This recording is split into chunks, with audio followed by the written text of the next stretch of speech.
여러분 안녕하세요. 롱장입니다.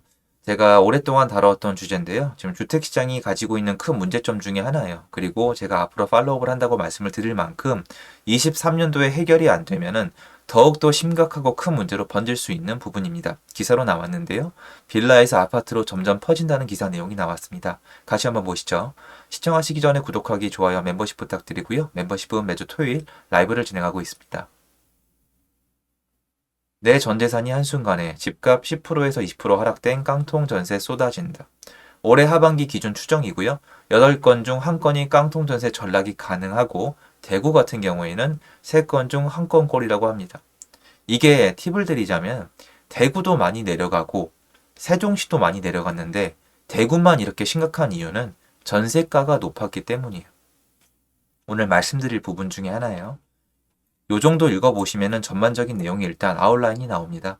앞으로 2년 동안 주택가격이 10%에서 20% 하락할 경우에는 올해 하반기 만기가 도래하는 전세 계약 8건 중 1건이 이른바 깡통 전세로 전락할 위험이 있다는 연구 결과가 나왔다. 물론 연구 결과는 현실이랑 다르거나 차이가 있는 경우가 많지만 이건 현장 나가서 확인이 가능할 정도로 충분히 설득력이 있다라고 말씀드리고 싶습니다. 대구를 예로 들자면 이렇게 예를 들어 드릴게요. 편하시게 10억짜리 집에 7억의 전세 계약을 했습니다. 내 집이 지금 5억이나 6억이에요. 어떻게 될까요? 집주인이 전세금을 돌려줄 힘이 없겠죠.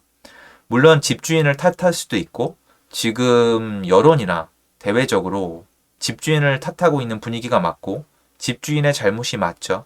이거에 대해서 할 말은 없는데 저는 지금 주택시장 전반에 대해서 말씀을 드리고자 합니다. 이게 왜 이렇게 됐을까요? 이거는 지난 정권 동안에 집을 사지 말라고 해서 그래요. 그리고 제가 너무 잘하는 게 집을 사라고 하면은 비난을 너무 많이 받아요. 그런데 다른 분들이 이 얘기를 안 해요. 집을 사지 말라는 뜻은 길거리에 나앉으란 뜻이 아니에요. 집을 사지 말라는 건 전세나 월세로 살라는 뜻이에요. 월세로 사면 거의 이제 나중에 집을 살 가능성이 되게 줄어들어요. 왜냐하면 돈이 안 모이거든요. 이게 계산을 해보면 좀 번잡하긴 한데 내가 월 수익이 300이에요. 300 중에서 내가 인간으로서 써야만 하는 돈들이 있어요. 그 돈을 빼고 모을 수가 있는 건데 월세가 늘어나 버리면은 모이는 돈이 아예 없어요. 그 경우에 내가 수익을 300에서 갑자기 500으로 올리는 수밖에 없어요. 돈을 모으려면. 그런데 그게 가능하지가 않거든요. 굉장히 어렵기 때문에 월세로 살면 나중에 내 집 마련할 가능성이 되게 줄어들어요. 그러면 아예 내 집 마련할 마음이 없다. 나는 월세로 계속 살겠다. 이건 괜찮은데 요거는 말씀을 드리는 게 맞죠. 젊은 분들, 아직 굉장히 영한 분들은 문제가 없어요. 내 몸 하나 다루면 되는데 나중에 결혼도 하고 아기도 낳을 경우에는 월세로 살다가 마음이 변해요. 나중에 내가 뭘 원하게 될지를 몰라요. 젊을 때는 어른분들이 나이 드신 분들이 왜 저렇게 사나 싶잖아요. 근데 나도 나이 들면 좀 비슷해지는 경우가 많거든요. 그런 거예요. 월세로 살 수 있는 시기가 정해져 있어요. 그럼 나중에 어떻게 되냐면 전세로 갑니다. 근데 문제는 전세의 위험성에 대해서 사람들이 잘 안 다뤄요. 전세는 여러분 되게 위험해요. 왜 그러냐? 집주인이랑 운명을 같이 하는 수가 있어요. 집주인 원망하는 거, 집주인이 잘못한 거 다 인정하고 다 좋아요. 좋은데 욕하는 거랑 현실은 현실이에요. 여러분 입장 바꿔서 전세로 사시다가 역전세 나서 돈 떼이잖아요. 그러면 신문 기사만 보면은 언론만 보면은 다 도와줄 것 같잖아요. 아니에요. 그건 제 말을 믿어주세요. 안 도와줘요. 돈을 못 돌려받는단 말이에요. 만약에 돌려받을 수 있고 국가에서 그 돈을 다 돌려줄 것 같으면 뭐가 문제가 되겠어요? 이미 상황 종료죠. 그런데 그게 어렵단 말이에요. 왜냐하면 한국은 법치주의 국가이기 때문이에요. 재밌는 국가죠. 주택 공급은 민감, 자유주의, 민주주의, 그리고 컨트롤은 사회주의. 약간 뭐가 섞여 있는데 계약 관계는 분명히 약간 자본주의 시스템, 민주주의 따라가거든요. 그러니까 누가 책임을 안 져준단 말이에요. 그럼 전세 사는 게 좋으냐? 안 좋단 말이에요. 근데 문제는 뭐예요? 전세 수요가 굉장히 높아요. 전세 수요가 높은 이유는 뭐예요? 돈은 있는데 집을 사지 말라니까 문제가 되는 거예요. 전 이거 말씀드리고 싶은 거예요. 월세 사시는 분들은 자기 상황에 맞춰서 라이프 스타일에 맞춰서 집을 안 살 수도 있어요. 나는 목돈 넣어놓기 싫다. 나는 월세 내면서 내 인생 즐기고 싶다. 오케이. 요새 당연히 그거 존중받아야죠. 그거 존중 안 할 사람이 요새 있겠어요? 그런데 전세 사시는 분들 중에 상당히 많은 분들이 돈이 있음에도 불구하고 집을 안 사요. 왜? 세금 문제도 있고 나중에 처분이 안 될 수도 있으니까. 근데 이거예요, 여러분. 우리 이거는 인정하자고요. 전세로 들어오시는 분들이 잘못했다는 뜻이 전혀 아니에요. 당연히 사회에 있는 시스템이고 집주인이 책임져야 되는 거 맞아요. 그런데 내가 전세를 택한 이유는 뭐예요? 돌려받을 돈이니까. 세금 내기 싫으니까. 집값 떨어질까봐. 나중에 이 집 안 팔릴까봐. 근데 이 집에는 살고 싶으니까 임대인이 있는 집에 임차인으로 들어오신 거잖아요. 쉽게 얘기해서 10억짜리 집에 7억, 8억짜리 전세를 사시는 분들은 약간 독한 마음 먹었으면 집을 살 수도 있었다는 거예요. 사지 않고 전세로 들어왔죠. 들어온 이유는 제가 말씀드린 이 항목 때문이에요.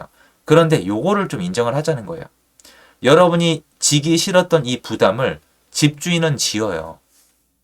여러분이 이 부담을 지기 싫을수록 집주인이 되고 싶은 사람은 줄어들고 전세입자는 늘어나요. 그럼 어떻게 되겠어요? 전세가율이 올라가겠죠. 근데 그러다가 집값이 하락을 하게 되면 역전세를 맞으면서 집주인도 날아가고 임차인도 날아가는 게 현실이에요. 정부는 이걸 알고 있을 테고 이거에 대한 대비책을 세워야 돼요. 이거에 대한 제일 좋은 대비책이 뭔지 아세요? 지금 와서 자 10억짜리 집에 7억짜리 전세로 살고 있다. 근데 집값이 5억, 6억이 됐어요. 이 상황에서 말씀드리는 거 이미 엎질러진 물이에요, 여러분. 이게 뭐 어떻다 얘기하기 전에 이거 누군가한테는 현실이에요. 이 엎질러진 물 상태에서 정부가 최선을 다할 수 있는 게 뭐예요? 이제 와서 뭐 보증보험 바꿀 수 있을 것 같아요? 안 된단 말이에요. 이미 늦은 거예요, 여러분. 이 경우엔 여러분 주택을 누군가 더 사게 해서 시세를 살려주는 게 나아요. 이거 얼마나 욕먹겠어요. 근데 이게 욕을 먹으니까 이렇게 된 거라고요.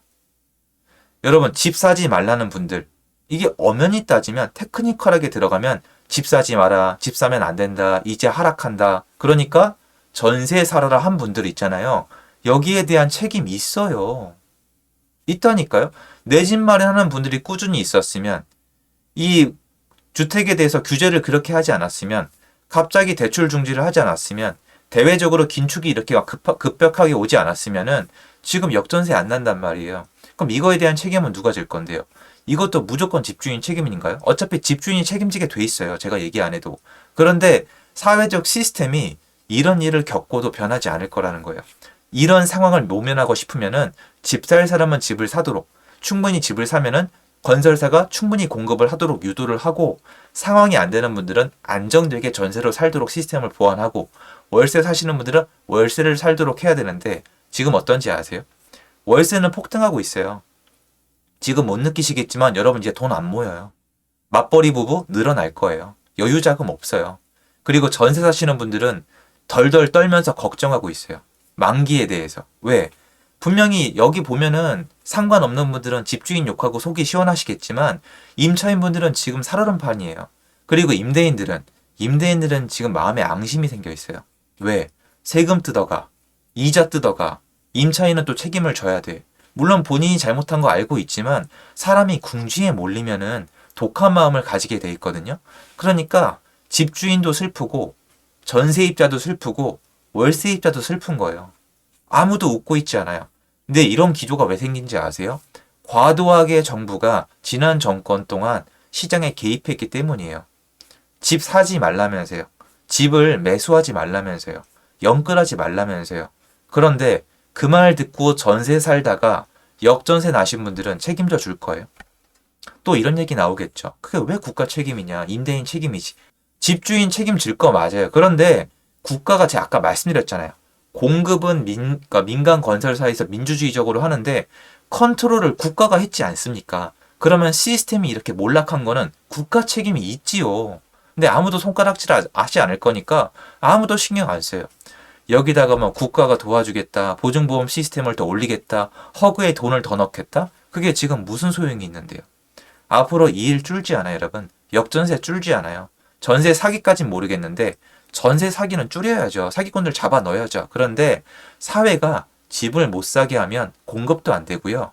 임차인들에 대한 보호도 안 되고요.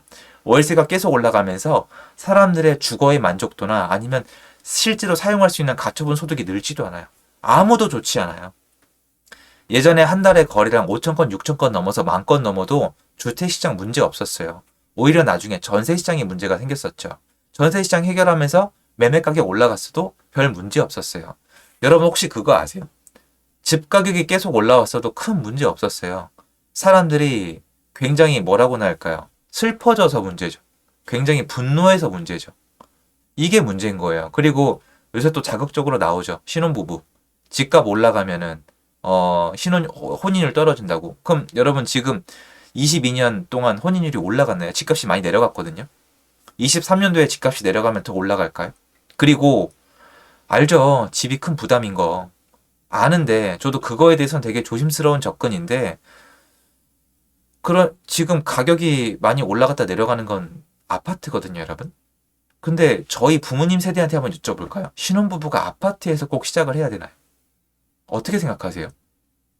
그러니까 이게 되게 욕먹을 얘기인 건 알아요, 저도. 근데 신혼부부가 꼭 아파트에서 시작을 해야 되냐요? 아니에요. 빌라에서 시작하는 분들이 많아요. 근데 또 문제가 있죠.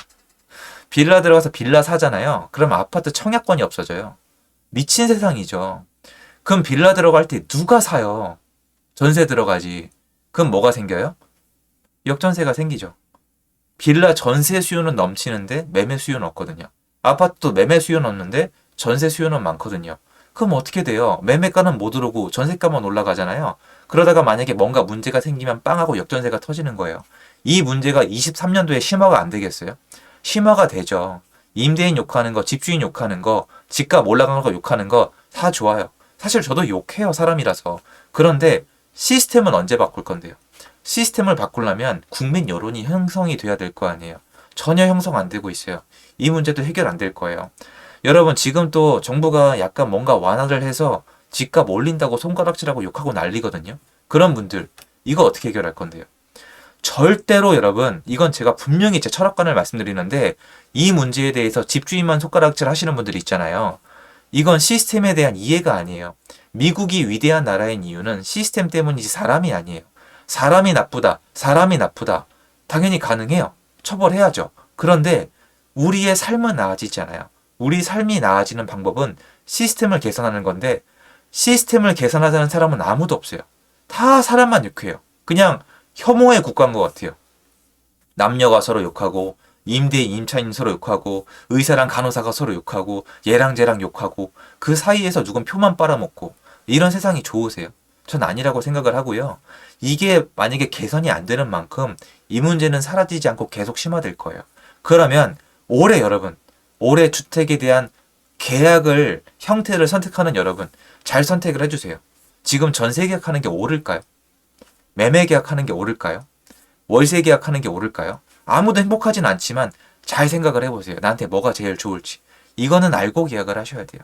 역전세 나면 누가 안 도와줘요. 여러분 그리고 끝으로 요거 하나만 말씀을 드릴게요. 많은 분들이 저한테 아직도 그 얘기를 해요. 전세 사기를 당하거나 역전세 당해서 보증금 날리시는 분을 바보 취급을 하세요.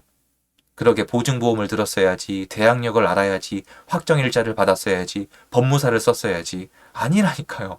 그분들도 엄청 조심해서 하신 거예요. 충분히 조언을 구해서 심사숙고해 하신 거예요.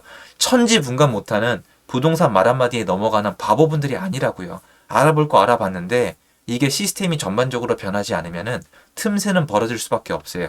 이거는 간단한 이유 여러분. 임차인은 임대인이 있어야만 존재할 수 있기 때문에 임대인이 이게 틈이 생길 수밖에 없어요. 이런 문제점에 대해서. 그건 좀 알았으면 좋겠습니다. 그래서 저는 이걸 계속 말씀을 드리고 많은 분들이 이런 피해에서 좀 벗어나고 국가적인 시스템이 좀 변했으면 좋겠습니다. 그런 취지입니다. 영상 도움됐으면 좋겠고요. 제 영상 여기까지입니다. 감사합니다.